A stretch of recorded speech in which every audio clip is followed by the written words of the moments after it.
And now let me introduce our featured guest, Evan Osnos.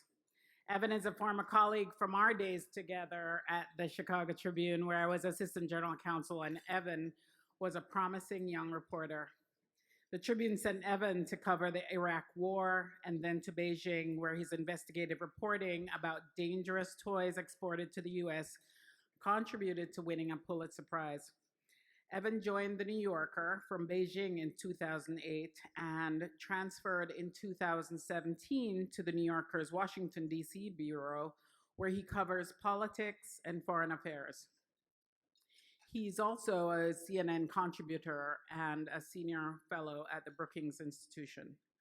Evan's first book, Age of Ambition, Changing Fortune, Truth, and Faith in the New China, won the 2014 National Book Award.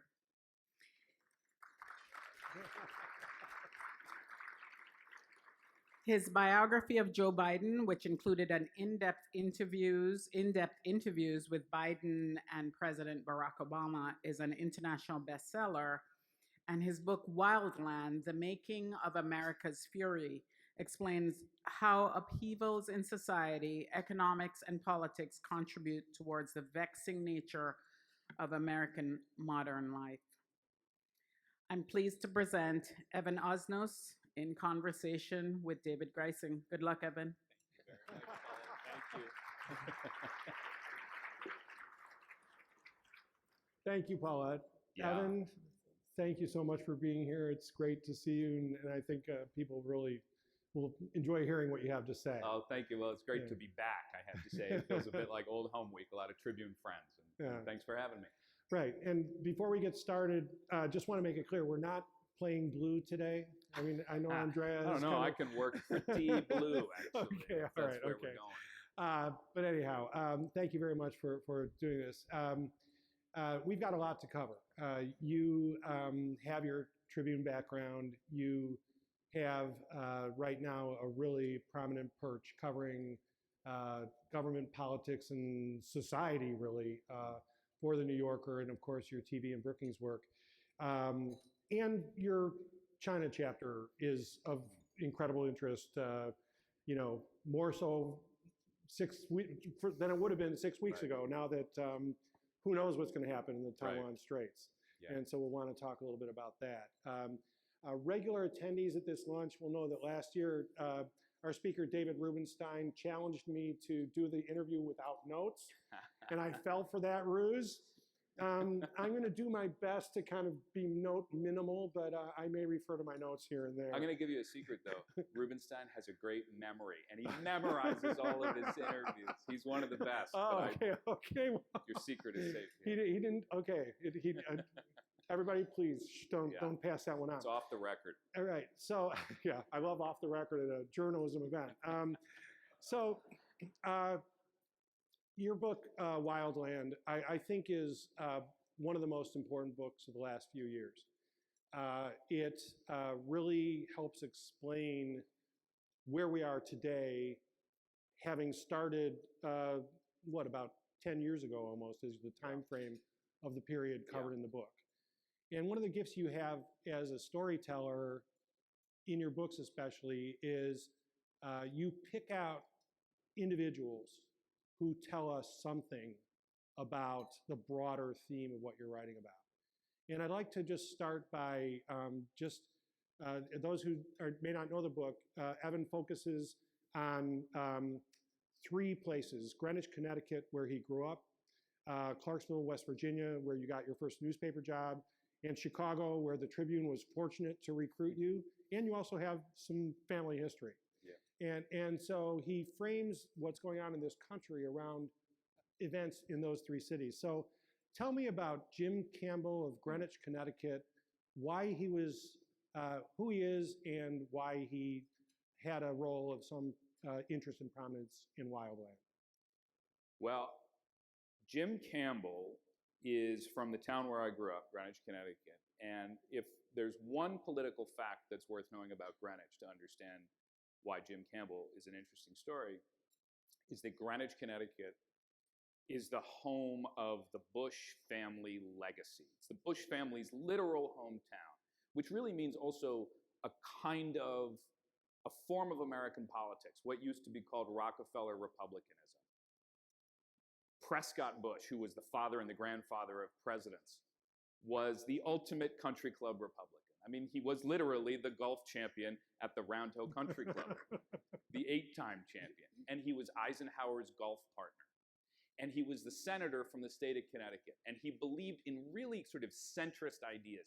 He was a Republican, but he was a Republican at a time when the distinctions were not as clear as they are today. There were Democrats who were further to the left of him, or further to the right of him, and there were Republicans and so on. That gets me to the subject of Jim Campbell. So Jim Campbell could have been a member of the Bush family, practically. He went to Exeter, he went to Harvard, he kind of grew up in this classic Republican terrain outside of Greenwich, outside of New York City. He worked for a bank in Switzerland. He came back, and then he became the head of the Greenwich Town Republican Committee. And in the summer of 2015, he was watching politics, and Jeb Bush got into the race. And everybody said, well, if there's a place in the world that Jeb Bush is going to be at home, it's Greenwich, Connecticut. And Jim Campbell started watching TV and listening to the candidates, and he started watching Donald Trump. And he started listening to Trump, and he said, you know, Trump says everything I think. And he did something that was a shock in this community, which is that he came out and he endorsed Trump for president on behalf of the Greenwich Republican Town Committee. And this was a sign that something in American politics was afoot. Jeb Bush ended up dropping out, and we know the rest of that history. And the reason why I think somebody like Jim Campbell is important to understand is that if you want to answer the question that I think a lot of us are thinking about, which is, how did American politics get to be what it is today? How did we as a country begin to feel like we're all in our corners coming out with our dukes up? Why does it feel like there is no more center? You have to get into the individual experiences of individual lives and begin to try to unravel what made people think the way they think, the combination of big factors, small factors. Ultimately, I was thinking about the theme of the lunch, which is demanding answers. I set out to try to answer the question for myself, how did we get here? How did this happen? And in the end, I concluded, I think like a lot of journalists in the room would do the same, which is, I got to do it through the lives of individual people. Well, thank you for that. And remind me, how did Greenwich come out in 2020? Tell us about how the vote changed in 2016 and 2020 for president. So in the primaries, everybody assumed that Jeb Bush would win and so on. And then Greenwich ended up going for Donald Trump in the primaries. Finally, in the general election, Hillary Clinton prevailed in Greenwich, which is what you would expect. It's hard to get more coastal elite than Greenwich, Connecticut. But the idea that there was this huge this groundswell of support in wealthy communities for Donald Trump was something that was not being captured in the usual narrative that was being written. If you went out and you looked at what was being written, you would say, okay, well, Trump's people are all in places like West Virginia, which we'll probably talk about in a moment. But actually, the average Trump voter was wealthier than the average Hillary voter and wealthier than the average Biden voter.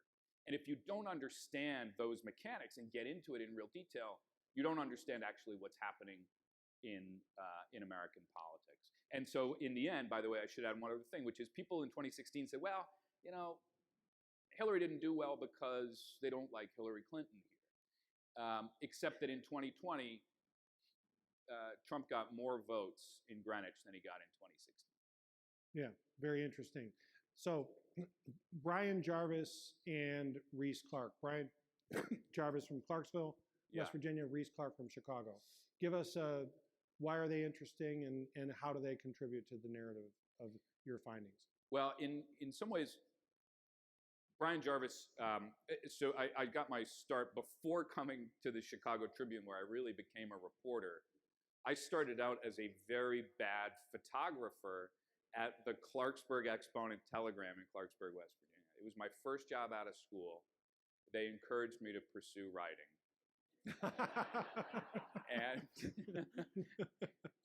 And but it was also a wonderful place. I mean, the Clarksburg Exponent Telegram is the kind of paper that used to be everywhere. This is a town with 15,000 people, and it had this incredibly ambitious quality. It put out 2 newspapers a day, the Exponent in the morning and the Telegram in the afternoon. It was a full-fledged staff, and it was just a thrilling place to be. And in the community, it played an essential role. I mean, just to give you one example, in 1999, the Clarksburg elected its first black mayor. And the town was thrilled with what it had done, with the sort of breaking this kind of threshold in history. And then the KKK said, we're holding a rally in town. And the Clarksburg Exponent Telegram said, we're going to take this on ourselves to actually explain to our community and to be involved in our community to say, why is this something we must reject? And so they came out as a paper, as a real sort of organizing principle, just as much as the churches, just as much as the local government. They became a tribune of who we are as a people. I mean, who do we want to be? And they hashed it out on the pages every day. You know how this kind of story goes. Local papers did not do well over the course of the next 20 years. And the Exponent Telegram was shrinking and shrinking and shrinking. I was following it as I was living overseas, and I would subscribe actually online, and it was kind of getting smaller and smaller and smaller. And it was no longer 2 papers a day. It was 1 paper a day, and then eventually it was just a few days a week. And it was obviously, it was going to die. And then a local lawyer, a guy who was 30 years old, named Brian Jarvis, said, I'm gonna buy the Exponent Telegram. I'm gonna try to save this thing. Sort of like Jared Kushner did? It's a limited comparison. It's a limited, okay. I'd say limited comparison. Okay, thank you, yeah. And the thing is, Jarvis actually felt this connection to it because his dad had worked at the paper. But more in the point, and he said, look, he made a joke about it. He said, I don't want to be in my office doing wills and estates all day. But he also said, if we lose the paper, that is a sign of something, of a liquefaction of the ground beneath our feet. Something is giving way. And he said, I don't know exactly how I'm going to pull off the economics of this, but let's give it a go. And of course, as you can guess, a lot of it had to go online. But it was a gesture of saying, no, we're not going to let not just the paper, but the town kind of go quietly into the night.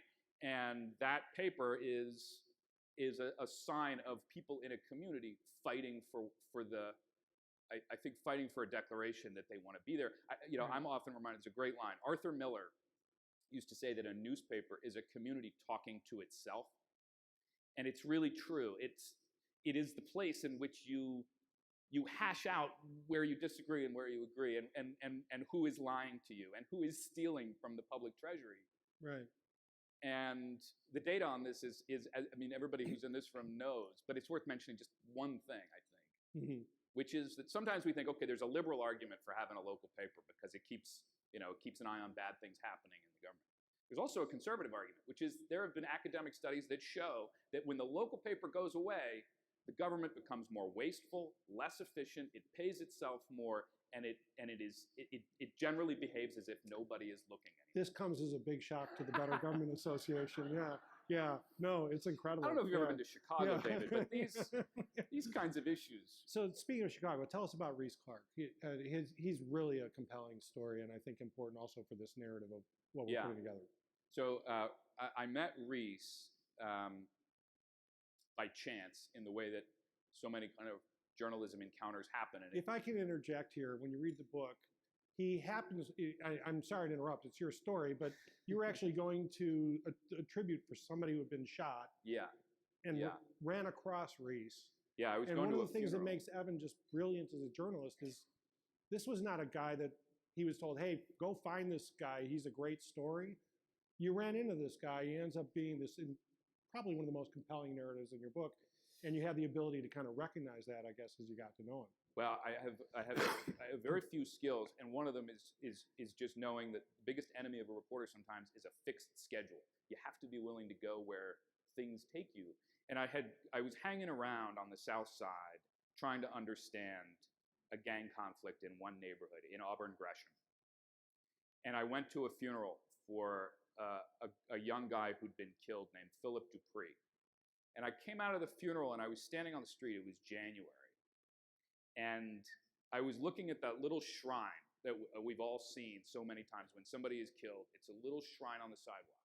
And I was writing down all of the details of what was in that shrine, because those details were in their own way an obituary.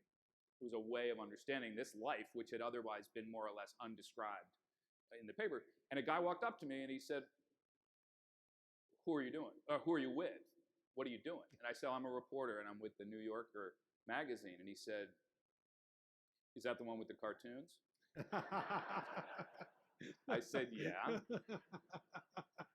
And he said, I used to read that in prison.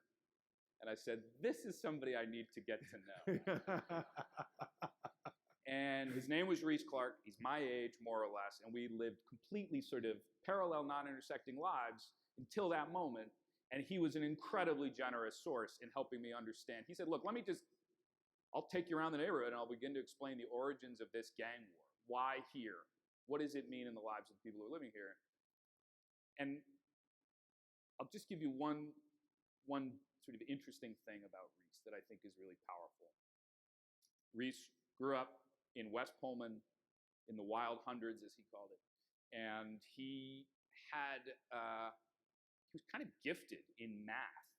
He would follow his mom around the grocery store and would tally up in his mind, when he was a little kid, he would tally up, what is the bill going to be of the things in the cart? And he would try to calculate the tax in his head and see if he could hit it down to the penny.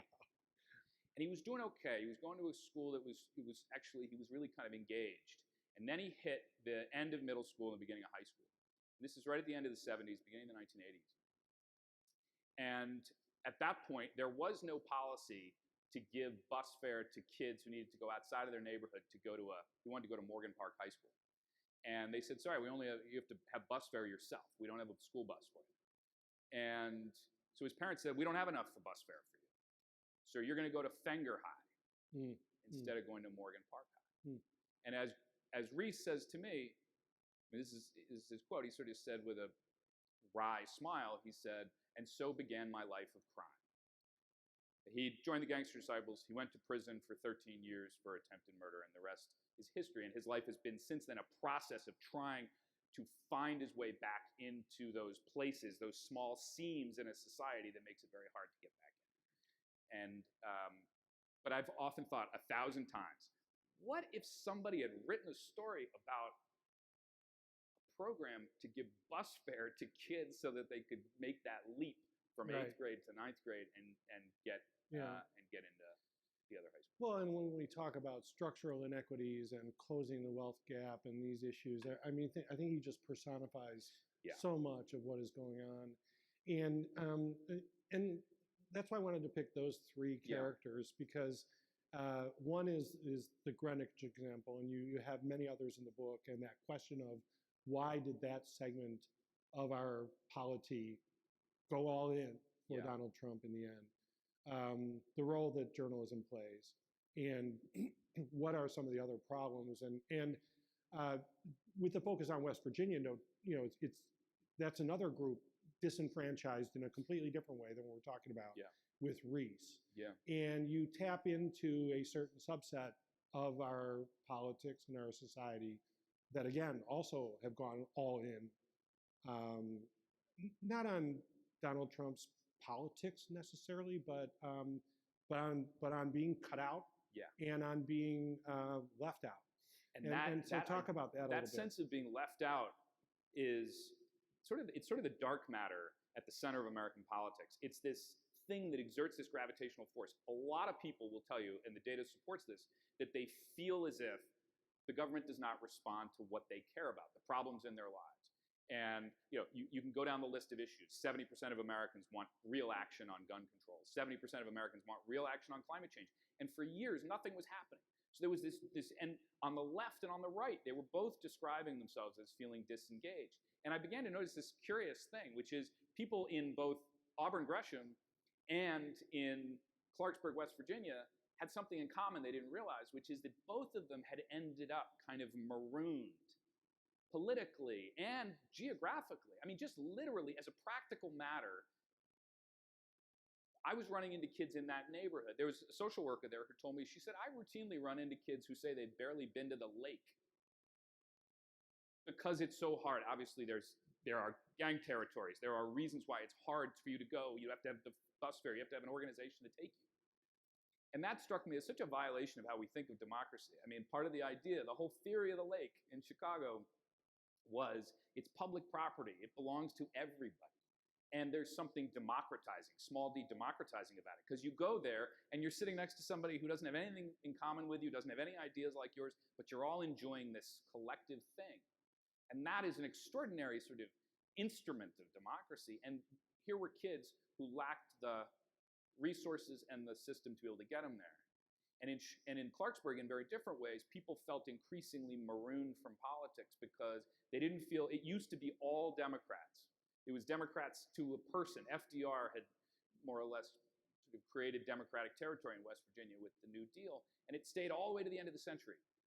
And then it began to switch, and they ended up becoming prime territory for Donald Trump because they felt as if they didn't have a natural political home. So let me ask, one of the advantages you had in doing this book is that you came back to the United States after 10 years away, in most of that time in Beijing.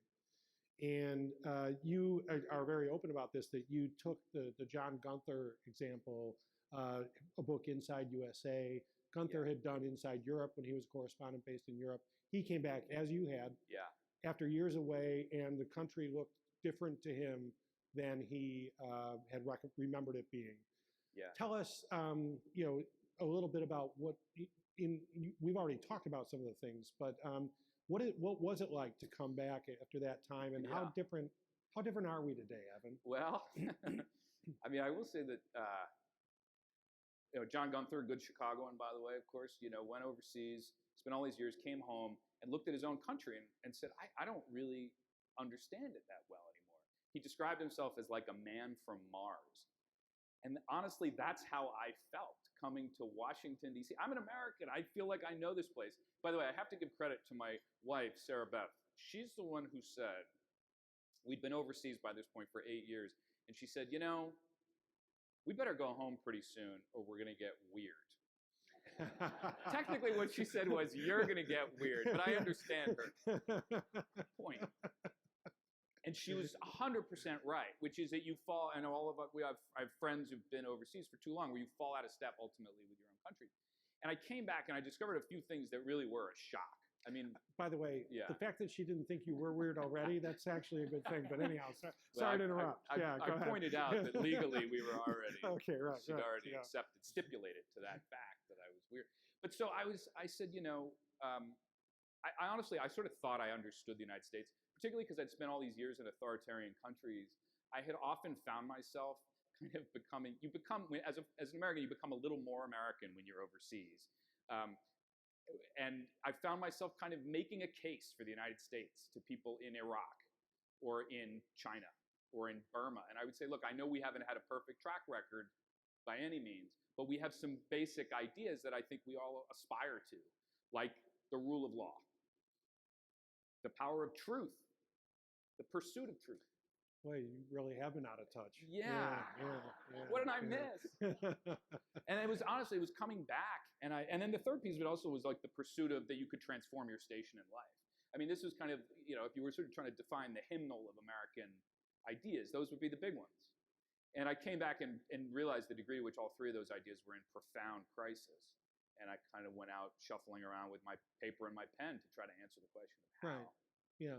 I'm going to jump forward because you've raised this. And I remember January 6th, you actually were there. I noted in the book that you as an observer, David, I think it's important to point out as an observer.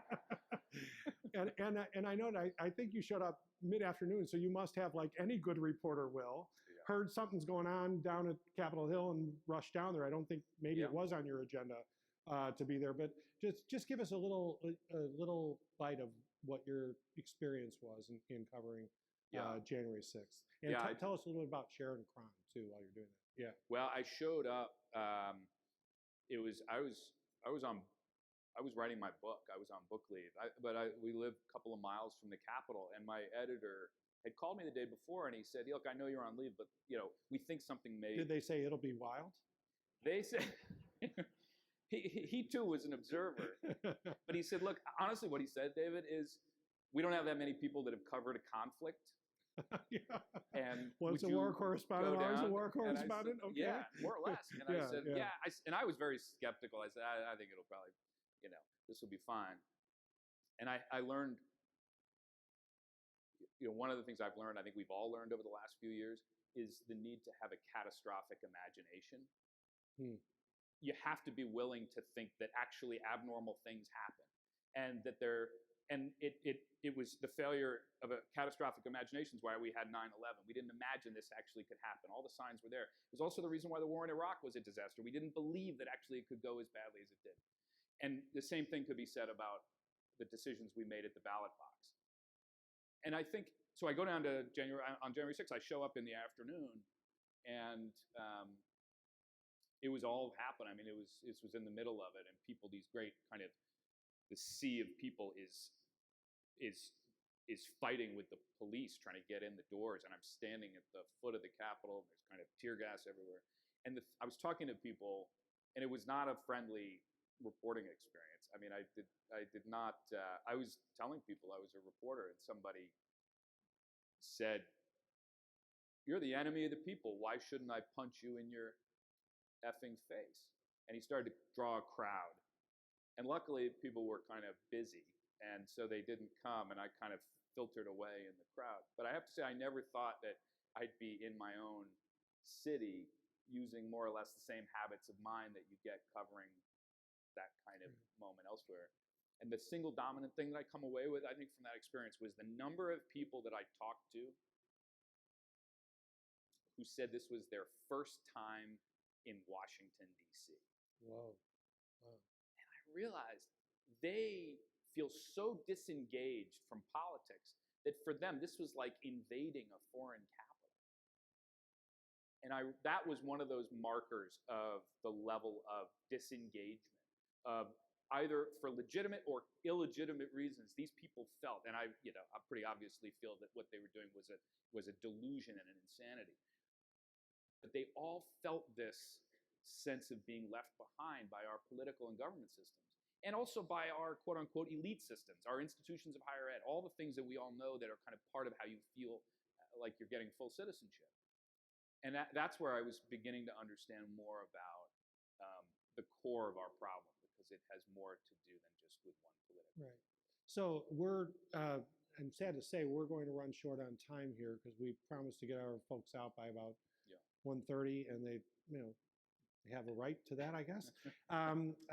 But so let's do a little bit of a lightning round here.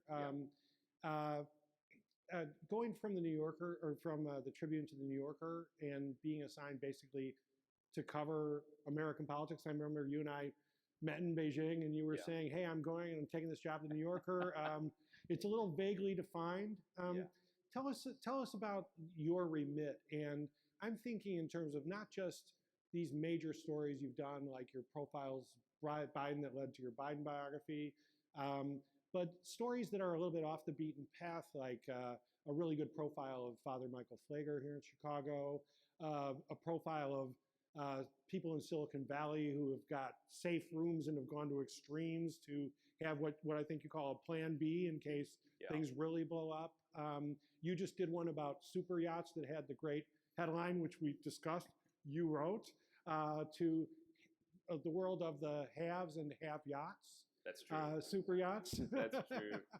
You don't need to read the piece. As long as you get the headline, that's all that matters.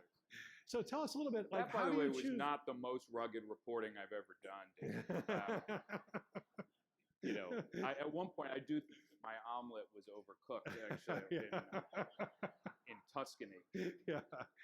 But how do you select those stories, and what are you trying to tell us as Americans because when you do a story, that's half a dozen of stories a year, maybe? Yeah. It's a really big commitment of your time, and you have something to say. Why do you choose to say those things? I think what I'm always looking for is the oblique way of telling something that is actually glaringly obvious to us. Why do you write about super yachts? I mean, I wouldn't know the main sheet from whatever the alternative is. Bed sheet, maybe? Bed sheet. Yeah. Bed sheet. But I also know that the number of these things, these artifacts of our time, has gone up like this over the last 20 years. Even before we all started hearing about Russian oligarchs with their yachts, these things didn't really exist in large numbers 25 years ago. And if you talk to people in the yachting world, as I did at probably greater length than my editor or my wife would have really encouraged, you discover that they say we're actually living through the greatest time in the history of this business. And I said, that's actually a story about the wealth gap. That's a story about the structures of how capital is accumulated and distributed and why money is ending up in the hull of a super yacht and not in a fund that might pay for a bus fare so that a math genius can get to the high school. Yeah. That's the point. Yeah. So I have not done my job if we don't spend a little bit of time talking about China before we run out of time. You and I knew each other somewhat in the Chicago Tribune newsroom, but we really got to know each other best on my occasional visits to China.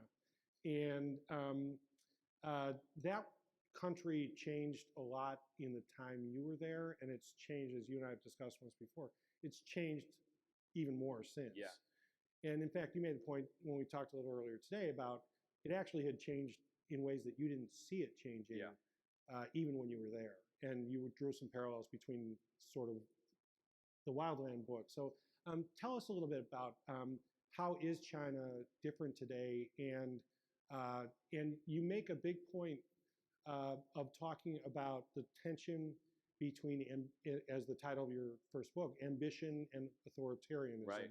Yeah. That ambition is what the regime encouraged, but that's in tension with their natural authoritarian nature. And on that, where does that conflict stand today? And ultimately, where is it going in terms of the regime and its sense of stability and survival, which we know is always on their mind? Well, I think if you and I had this conversation 10 years ago, a lot of we and other people who were sort of involved in China, either as investors or as reporters or something, would have had an assumption, which is China is gradually kind of fitfully climbing its way out of authoritarianism, very slowly. It's a communist party that still exerts all of its Leninist impulses, but it's kind of gradually becoming more like us. And that was the whole theory of the American policy of engagement. Kind of like the Iraq War, we were going to birth democracy, so sort of similar mindset. I'm reminded of the need to have a catastrophic imagination. And I think that in China, what we've learned over the last 10 years, which is since Xi Jinping became the president and the head of the Communist Party, which is the more important title for him, is that things can fall apart. Things can go backwards.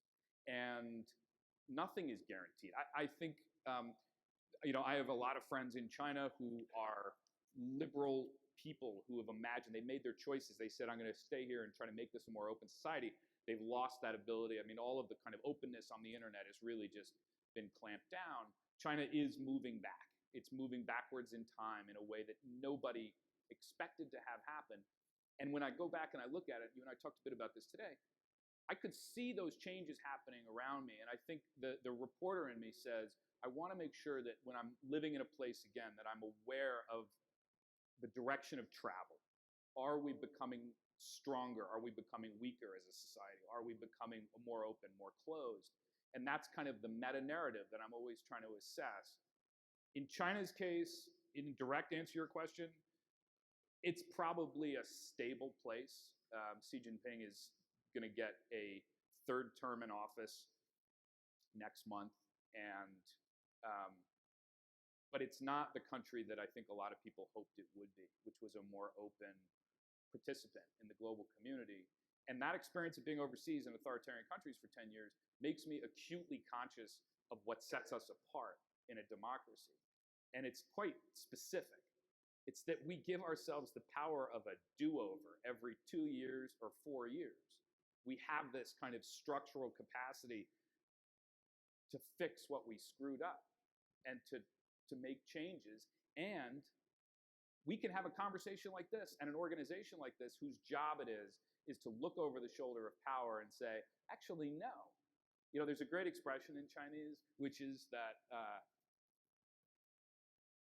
this gets to the idea of being a watchdog. You don't actually have to catch every crime that's being committed. All you have to be is an anaconda in the chandelier. Because if there's an anaconda in the chandelier, everybody knows it, and they begin to slightly regulate themselves a little bit differently. It's our new slogan, man. That's our new slogan. I have to say, BGA like is the anaconda in the chandelier, and I'm grateful for it. Absolutely. Okay.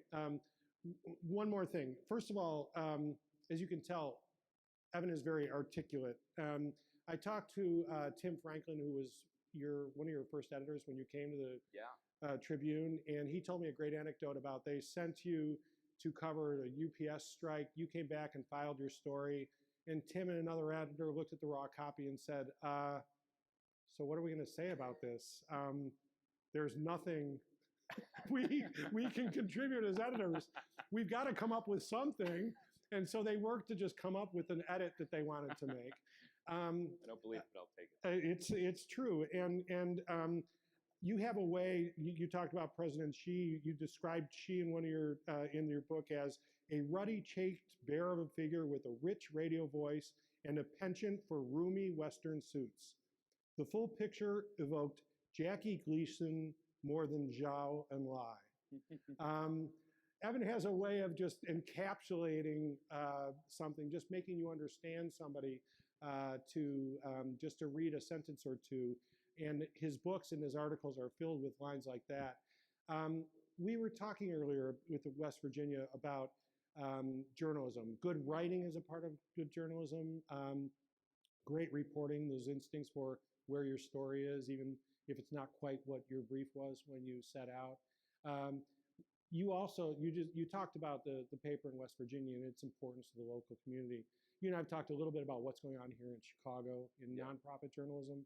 Yeah. And as an alumnus of the Chicago Tribune, we're both aware, both of us are, what has happened there, although frankly, they're doing, despite significant challenges, they're doing still some really great, really important work. Their piece in the last few days on the history of the Tylenol murders was just a substantial piece of reporting and writing. So give us your thoughts as somebody from outside this news ecosystem as to what you see going on here and what your takeaway is as you pay attention to Chicago. I think one of the things that's exciting is to see these collaborations that are happening, where it used to be, as we all remember, there were one or two big players in all the big cities, and they kind of, you kind of got sleepy as a huge monopoly newspaper. You were printing money because everybody had to put their ads somewhere, and then of course the bottom fell out of that business model, and that was partly the internet, it was partly the transformation of advertising and so on. But we all know the net effect, which is that you went from having this really crowded terrain of watchdogs and storytellers and people tell you what's happening in the, on the lunch menu at the senior citizens home. All of a sudden, that's just gone. And I think that's a hidden piece of why people feel more pulled apart, more disengaged than they even recognize. A lot of Americans do not get up every morning and say, "Thank God for my local newspaper." But they depend on it in ways they don't even recognize. And I think part of I say newspaper, but I mean news organization. Paper is irrelevant. I mean, the point is, there are ways in which what a news organization does, I'm very conscious of this now, is it ties back to the very first thing we talked about, which was the increasingly extreme nature of our politics. Because what happens is that when you are joined together actually in reading about things of mutual concern, you're all concerned about the quality of the schools in the neighborhood, whether you voted for Trump or you voted for Biden. You're all concerned about lead in the water. You're all concerned about things of actual impact on a broad basis. And a news organization that comes at it from a bipartisan perspective or a nonpartisan perspective, that's what it's doing. It's reminding everybody that we live together as a political commons, instead of just being the Fox house and the MSNBC house and the CNN house. And so there's a kind of way in which I think of a news organization as this sort of secret piece of democratic technology that keeps us talking to one another. And now the challenge is figuring out how to keep funding them. And Chicago has turned out to be, I have to say, a real laboratory, a kind of showpiece for what's happening around the country. And people here will know, some people won't. It's really exciting what's happening here. And I, at the risk of flattering my host, it's partly because of what BGA is doing. And I think that people are seeing it. So here. Thank you. Thank you. Yeah, thank you for that. And it's a joy to be part of that. And I started a little bit ahead of you, and I think I did start at peak journalism. And we've ridden down that business model, but it is nice to see that not only has it bottomed out in many respects, but especially with this nonprofit wave that's happening. Yeah. The change, and that's what's really exciting about Chicago is the way the nonprofit world, and now that the Sun-Times is nonprofit, it's really that's the leading business model in this. Yeah, that is where all the action is. It's really. Yeah, I think we've all kind of gone through this process individually, realizing, oh, Facebook's not going to solve the problems in my life. It doesn't really have answers. It has this weird form of sort of, I don't know what you call it, but answers. Yeah, Sorry? exactly. Where have I heard that before? But you've got to go somewhere to a place where people have, no fear or favor. And, look, people don't like lawyers. They don't like lawyers. They don't like journalists. But they need us, actually. And they need us in ways that they need to be reminded of occasionally. I like to wave the flag for journalism. Thank you for doing so. We need more people like you.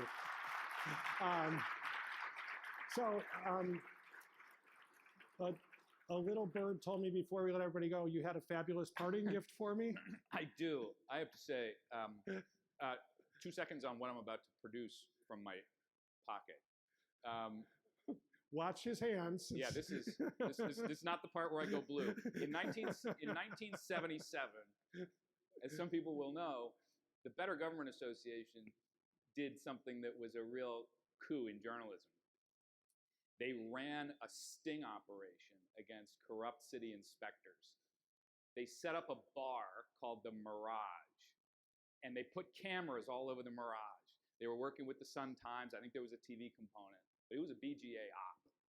And they got this incredible story of all of the guys who came in and said, it'd be nice for you to open your little bar here, but, I could use a little something, and my car's parked around the back, put a check into my car, and so on. And it was just this incredible anatomization of corruption.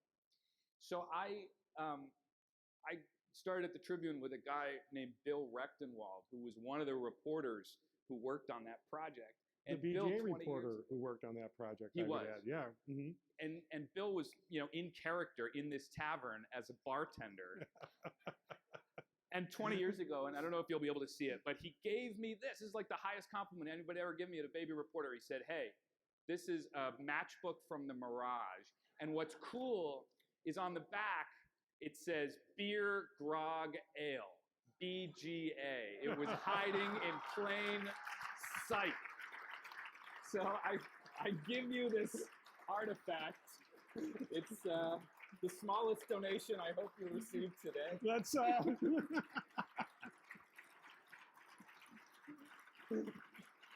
thank you, really. This will be one of the most valued treasures that I have. In all seriousness, the friend it came from, the symbol it is, and it's, I think that sense of ambition that they had in thinking, hey, I got a good idea. Let's go buy a bar. Yeah. That's what it takes to do great investigative reporting. And you've been part of that. You know what it takes. And that idea of envisioning the worst that can possibly happen is also something to keep in mind. Thank you a lot for all this wisdom, for being with us today, for all you're doing as a journalist. And if you haven't read Wildland, please do. And if you have read it, reread it.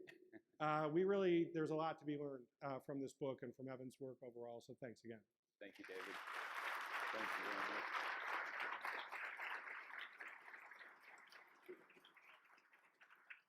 And I want to thank all of you for coming today. again, going back to my remarks earlier, by being in this room, you're part of the work that we are doing. You're joining us up in that chandelier as the anaconda in the chandelier. And not only are we the anaconda in the chandelier, but ideally we're also walking into the room with ideas about how things can be better. And I'm thrilled to be part of that work that we have going forward, both the BGA in its own right and also in partnership with others. This time next year is our 100th anniversary. Please join us again and bring some friends. Thank you very much. Hey, man, that was great. Really good.